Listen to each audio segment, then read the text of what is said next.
মানুষ বৃদ্ধ হয়ে থাকে, কিন্তু মানুষের দুইটা জিনিসের প্রতি আকর্ষণ বৃদ্ধ অবস্থাতেও থাকে।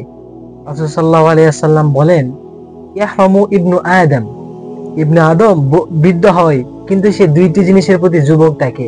ওয়াইশাব্বু মিন হুসনাতান, সে দুইটি জিনিসের প্রতি তার আকাঙ্ক্ষা, তার যৌবন উঠতেই থাকে শুধুমাত্র। সেগুলা কি? আল হিরসু আলাল উমরি, সে তার জীবনটা আর অনেক দিন দুনিয়াতে থাকবে, তার যে একটা বয়স আছে সেটা সে ভাবে যে বৃদ্ধি হতে থাকে, সে হয়তো বা এই ক্ষেত্রে আরো যৌবন হতে থাকে, সে এই আশা করে যে আমি দুনিয়ার মধ্যে আরো অনেক দিন থাকবো। কিন্তু রাসূল সাল্লাল্লাহু আলাইহি ওয়াসাল্লাম বলেছেন এটা তার নিতান্তই ভুল। শুধুমাত্র তার এই আশাটা যৌবনের ক্ষেত্রে আবার ফিরে যাওয়া, আবার সে বয়স ফিরে পাওয়া, যে এই একটা আকাঙ্ক্ষা, সেটা কোনো সময় সে পাবে না।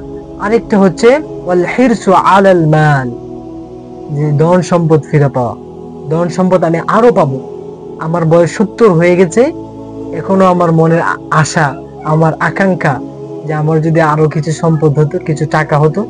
রাসূল সাল্লাল্লাহু আলাইহি ওয়াসাল্লাম বলেছে, ইবনে আদম এমন একটি সন্তান বা এমন একটি জাতি যাদের পেটের খাবার থাকা সত্ত্বেও তারা খাবার অন্বেষণ করে।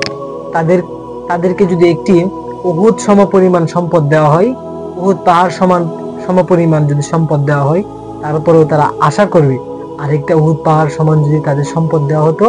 রাসূল সাল্লাল্লাহু আলাইহি ওয়াসাল্লাম বলেছেন, তাদের এই আশা কবরের মাটি মুখে ঢোকা পর্যন্ত এই আশা কখনো থামবে না। এই জন্যই আমাদেরকে সম্পদের লোভ থেকে ফিরে আসতে হবে।